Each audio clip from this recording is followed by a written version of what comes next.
The 2024 release horror thriller film in a violent nature begins with a very unique approach to the slasher genre by just primarily showing events from the killer's perspective. And in this scene actually it follows Johnny, and Johnny is a very silent and seemingly unstoppable force of nature because as he embarks on a very brutal killing spree in a very remote forest area. So the movie actually explores the theme of vengeance, trauma, and cyclical nature of violence. So at the start of the movie, we actually see that he's wandering in the forest itself, and everything relating to him actually is about it lockets that locket, and if any person is having that locket, so he's attacking him. So at the start of the movie, we see that the locket is just there hanging on the wood of the tree logs, and then we see that is just present in one of the house of the men that is lives in the countryside. So we see that, and when he tries to visit him, he tries to kill him, and he actually kills him. So that is one of the, I think, brutal kill shot of him first, and that was, I think, brutal as hell. And in this movie, it is filled of lot of gory things and all those things, and even cool. Even the kills are very, I think, is humongous and very nicely done. So that begins in the movie. Just actually begins in the vast wilderness, and then we see there are the group of young campers. They are unwittingly disturbing, and something sinister is going to happen with them. And a long abandoned fire just tower looms in the distance, which is hinting at a very dark history or a dark past. So among the campers, one of them just find an old rusted locket that is just buried beneath the rubble, and we see that it's what it was a thing. It's a cool souvenir, and they take it unaware that this simple act will just awaken that ancient terror and ancient horror that will haunt them for I don't know for how many long time, because they are holding the locket. As the group leaves, the camera lingers on a very disturbed earth imagery. The ground just shifts slightly, and deep within something stirs. Then, in a very slow and unsettling moment, a decayed hand emerges from the dirt. The film actually, I guess that quality or I like about the film was it doesn't just follow the traditional horror pacing. Instead, it immerses viewers in the experience of the killer himself. Johnny is a very towering, a very deformed figure actually, and actually is very horrifying and haunted at the same time, and pulls himself from the grave. His breathing is heavy, and his body just moves with a mixture of stiffness and unnatural strength. Because without any hesitation, he just begins his relentless march towards his wood, and his mind just singularly focused on retrieving what was taken. And as Johnny moves, I think the camera just really cuts his. Actually, the film shows his movement throughout the film. Instead, it lingers in long, uninterrupted shots, following him from behind. Because as he navigates the dense forest, his presence is just both eerily calm and demeaning, as well as deeply unsettling at the same time.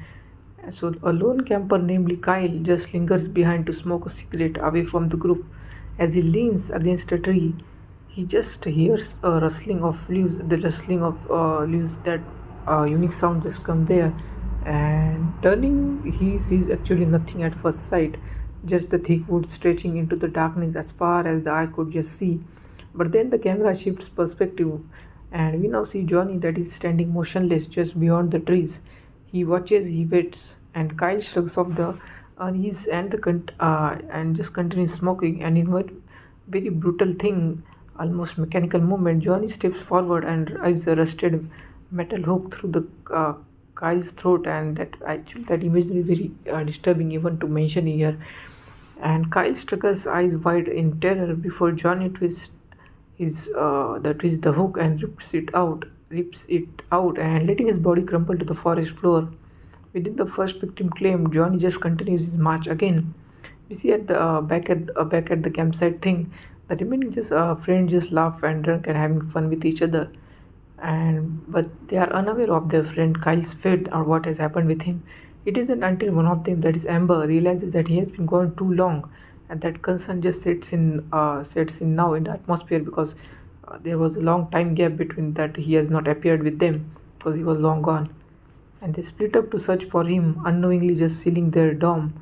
As they fan out, Johnny just watches from the shadow. Unlike most slashers, he, I think, doesn't move erratically or lunge. Instead, he approaches with a very unnerving patience, and his presence is just felt long before he strikes.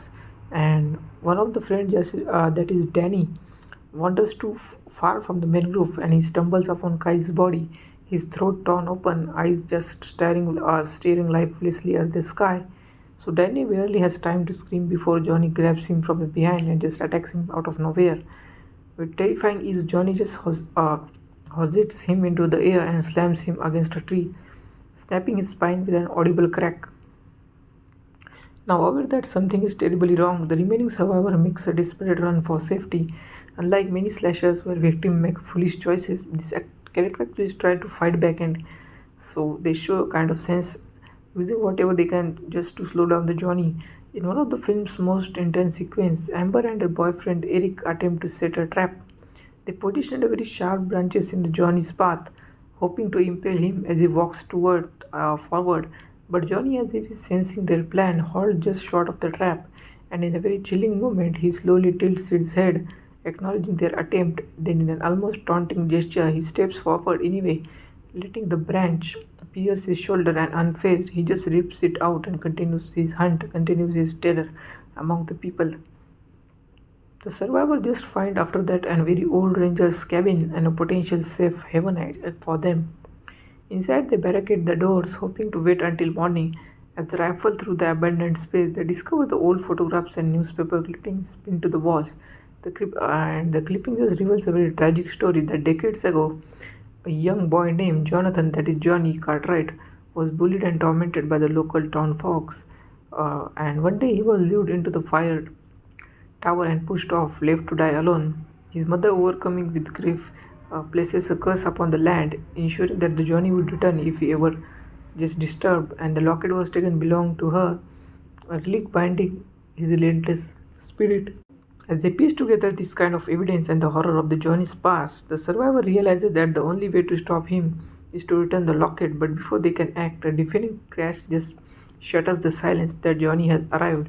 Before that, one of the scenes that does take place between the two girls in the movie, actually, when they were at the side of the lake, and at the side of the lake, when first girl was just swimming in there, the Johnny just appears out of nowhere in the water, and he just grabs her, drowns her, and just kills him right into the water on the lake side. Then there is a second girl that is standing there. He just pushes him at the cliff, and actually, not only before trying to just push her, he just hit her with his so-called instrument that he's just carrying with him. I think that was one of the most brutal scene of the movie. He just cut down her stomach and all the internal organs, and there were all blood and all those things. So actually, that is one of the most, I think, defying scenes of the movie in terms of kill. And one or two were there actually that matches the intensity of the scene. So with terrifying efficiency, John just steers through the cabin's defenses. The survivors fight desperately using knives, fire, and even a shotgun they found inside. Each attack only slows him momentarily, but it became just clear that he won't stop. Amber, just clutching the locket, makes a very desperate decision. She runs, luring Johnny away from the others. The film shifts to a very long, drawn-out sequence where Johnny follows her through the woods, and no music, no dramatic chase, no nothing over the top, just the sound of rustling leaves and Amber's ragged breathing. Reaching the fire tower, she just climbs to the top. Below, Johnny watches unmoving in a final act of defiance. Amber just throws the locket down at its feet. At its feet, for the first time, Johnny just hesitates. The moment is fleeting without warning. He just grabs the tower's support beams and begins shaking them violently, and the structure just grounds under the pressure.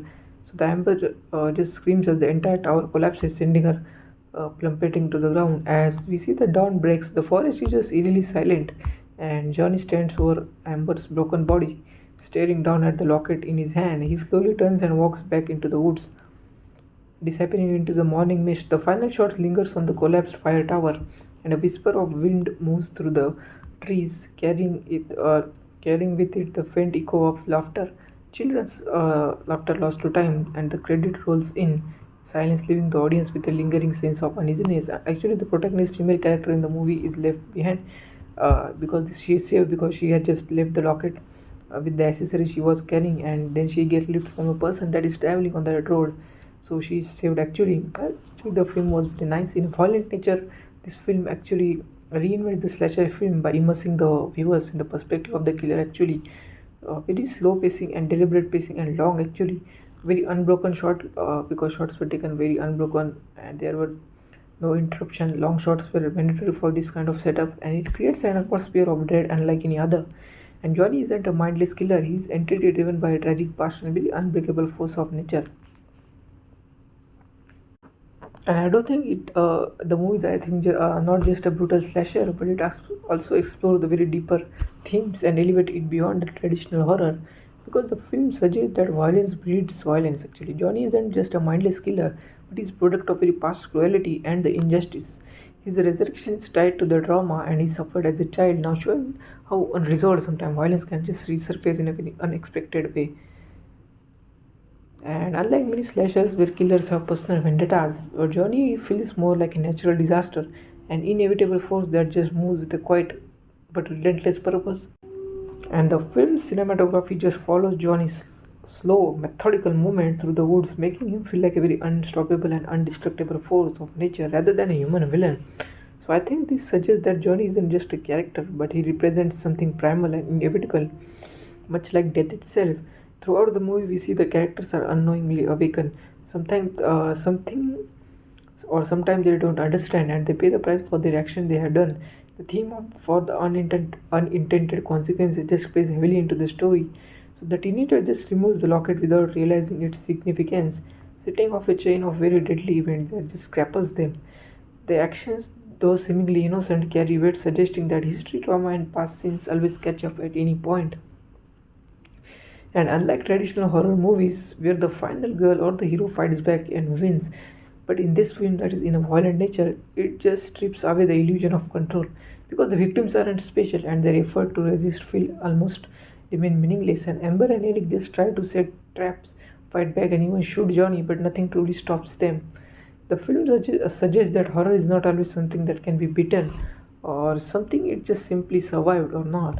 And though Johnny is the film's villain, the story just certainly questions whether he is the true master or not. His backstory paints him as a victim of human cruelty, making him more of an avenger than a senseless killer because it has the backing of the history that something untruthful, something that was not supposed to be happen has happened with him because his past have been very traumatic, and the townspeople actually bullied and killed Johnny as a child, so turning him what now he has become. And the film actually raises the question that is, who is the real monster, the creature seeking revenge or the people who created him? So there is a duality in this movie, that who is the villain actually. And in a violent nature, I think it's more than just a slasher movie. It's a meditation on violence inevitably and the past grips on the present. By telling the story mostly from Johnny's perspective, the film blurs the line between the victim and the monster, whether his actions are truly evil or simply the result of the cycle of set that is in the motion long ago due to this all things that has happened with him. Thank you. If you like such breakdowns, subscribe for more.